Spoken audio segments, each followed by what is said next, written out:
इस लेसन में हम एक्सरसाइज 3.6 क्वेश्चन नंबर 17 सॉल्व करेंगे इंटीग्रेशन का, और इसमें हमने लिमिट ही अप्लाई करनी है। क्वेश्चन थोड़ा सा लेंथी है लेकिन बहुत इजी है। क्या क्वेश्चन है हमारे पास? यहाँ पे हमें लिमिट दी गई है π/6 to π/4 cos square theta into cot square theta d theta. Right, तो हम क्या करेंगे? देखिए, स्टार्ट करते हैं क्वेश्चन को। यहाँ पे है π/6 limit to π/4 cos square theta as it is लिख लें आप, और कॉट स्क्वायर थीटा किसके इक्वल होता है? ये इक्वल होता है cosecant square theta -1 into d theta. अब हम इसको इससे मल्टीप्लाई कर लेंगे। लिमिट आपके पास वही होगी π/4 है cos square theta into cosecant square theta. Right, इसको इससे मल्टीप्लाई किया, हमारे पास ये आ गया minus cos square theta into d theta. अब देखें cos स्क्वायर थीटा और ये है cosecant square theta. Cosecant square theta हमारे पास किसके इक्वल हो जाता है? 1/sin square theta. तो मैं इसको ऐसे भी लिख सकती हूँ। लिमिट आपके पास है π/6 to π/4 cos स्क्वायर थीटा, और कोसिकेंड स्क्वायर थीटा की जगह हम लिख सकते हैं 1/sin square theta minus cos square theta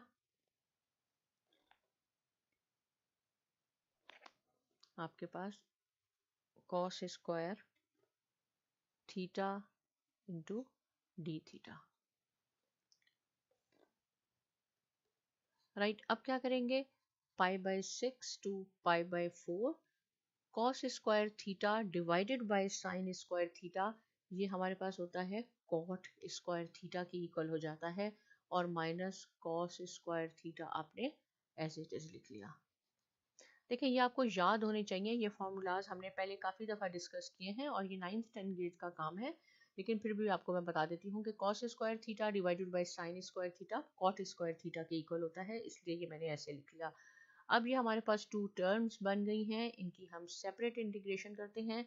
ये हो जाएगा π/6 to π/4 cot square theta into d theta minus π/6 π/4 cos square theta into d theta.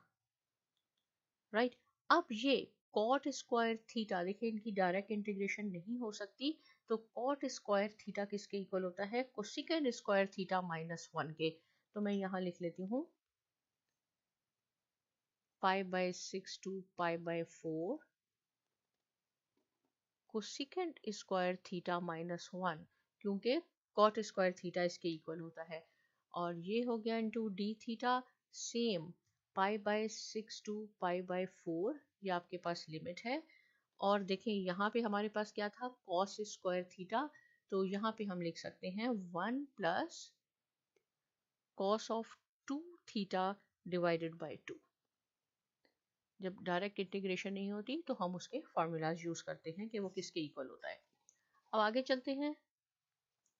अब क्वेश्चन आपके पास काफी इजी हो जाएगा। π/6 डिवाइडेड बाय π/4। देखें, ये भी आपके पास टू टर्म्स हैं, तो हम इसकी इंडिविजुअल अलग अलग करके इंटीग्रेशन करेंगे।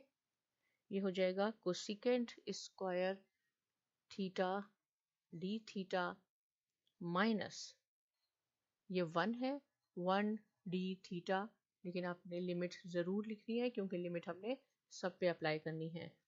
माइनस ये कांस्टेंट है 1/2, इसको हमने बाहर लिया। लिमिट है π/6 to π/4, और अंदर हमारे पास क्या रह गया? cos of 2 theta.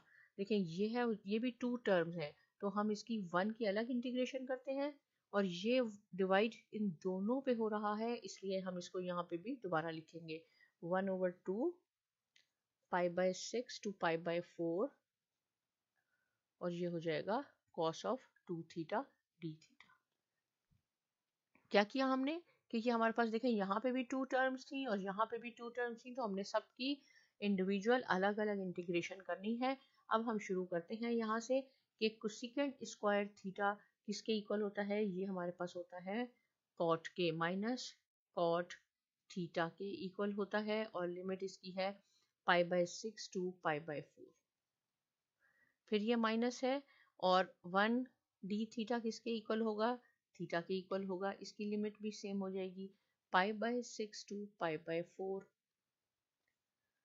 -1/2। फिर हमारे पास 1 है तो ये भी थीटा हो जाएगा π/6 टू π/4 -1/2, और यहाँ पे है cos ऑफ 2 थीटा, तो ये किसके इक्वल है, ये है साइन ऑफ, इसकी इंटीग्रेशन आप जब कर देंगे तो ये हो जाएगा π/6 टू π/4। अब हमने इंटीग्रेशन इनकी जो हमारे पास 4 टर्म थी इंडिविजुअल इंटीग्रेशन हमने इसकी की है। अब आप यहाँ देखें ये हमारे पास है थीटा और इसकी लिमिट भी सेम है, ये हाफ -1/2 थीटा है, ये 1 थीटा है और सेम है आपके पास, तो ये दोनों ऐड हो जाएंगे। जब 1 को और -1/2 को एलसीएम लेके आप सॉल्व करेंगे तो ये -3/2 थीटा बन जाएगा आपका। तो हम इसको ऐसे लिख सकते हैं कि एक स्टेप और करते हैं, माइनस कॉट, अभी हम लिमिट अप्लाई नहीं कर रहे हैं, π/6 टू π/4 -3/2। अब आपने थीटा को बार 2 दफा नहीं लिखना, हमने दोनों को ऐड कर लिया है एलसीएम लेके, तो 3/2 आ गया है।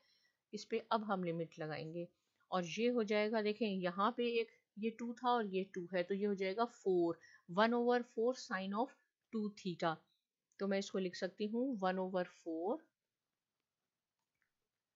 साइन ऑफ 2 थीटा, और यहाँ पे हम लिमिट लगाते हैं π/6 टू π/4।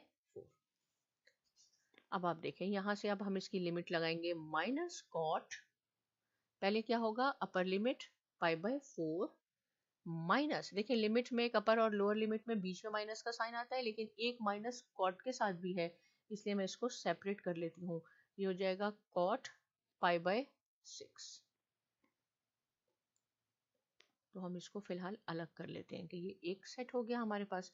दूसरा है 3/2 और थीटा में क्या होगा π/4 माइनस π/6, और यहाँ क्या होगा 1/4, इसको भी हम ऐसे कर लेते हैं, साइन ऑफ 2 थीटा की जगह हम क्या लिखेंगे π/4 minus sine of 2 as it is रहेगा, थीटा पे आपने ये लगाना है, लिमिट लगानी है। अब देखें ये हो गया -1 π/4, पाई की वैल्यू है 180 डिवाइडेड बाई 4 जो 45 आएगा, तो इसकी वैल्यू हो जाएगी -1 प्लस ये आपके पास 30 हो जाएगा, 180 डिवाइडेड बाई 60 जो 80 होगा, तो कॉट इसकी वैल्यू हो जाएगी ये माइनस माइनस प्लस, और इसकी कॉट ऑफ 30 डिग्री √3 के इक्वल होता है -3/2।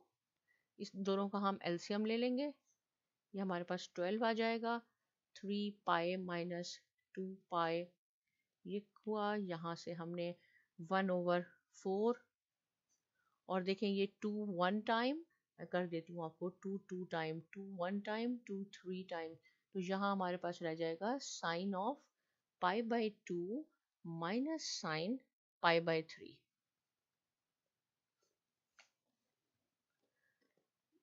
ये किसके इक्वल है -1 प्लस √3 माइनस, देखें ये कैंसिल हो जाएगा, 3 1 टाइम, 3 4 टाइम्स, तो 4 2 टाइम्स 8 हो गया, 3 पाई माइनस 2 पाई ये हो जाएगा π/8। आपके पास यहाँ रह गया -1/4, और साइन π/2 यानी साइन ऑफ 90 आपके पास 1 हो गया, ये साइन π/3 आपके पास हो गया √3/2। तो अब हम इसको कैसे लिख सकते हैं, अब हम इसको लिख सकते हैं -1 आप एज इट इज लिखें, +3 माइनस π/8,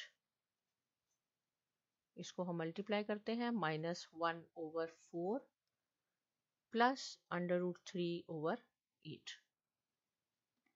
राइट। इसका डिनोमिनेटर कुछ नहीं है तो इट मीन्स के 1 है। क्यों मैंने 1 लिखा? ताकि हम इसका एलसीएम ले रहे हैं। इसका एलसीएम क्या आएगा? 8 इसका एलसीएम आएगा।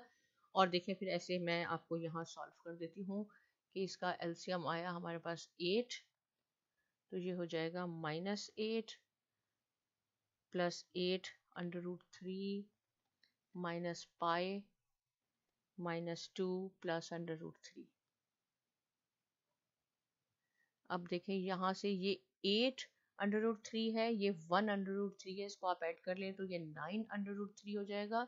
-8 और -2 ये -10 है आपके पास, माइनस पाई आपके पास एज इट इज होगा डिवाइडेड बाय 8, और ये इसका आंसर है। मुझे उम्मीद है कि आपको समझ में आ गया होगा। थोड़ा सा लेंथी है, आप इसकी प्रैक्टिस कीजिए और कोई क्वेश्चन है आप मुझसे पूछ सकते हैं। साथ में साइमा एकेडमी को ज़रूर सब्सक्राइब कीजिए और बहुत शुक्रिया।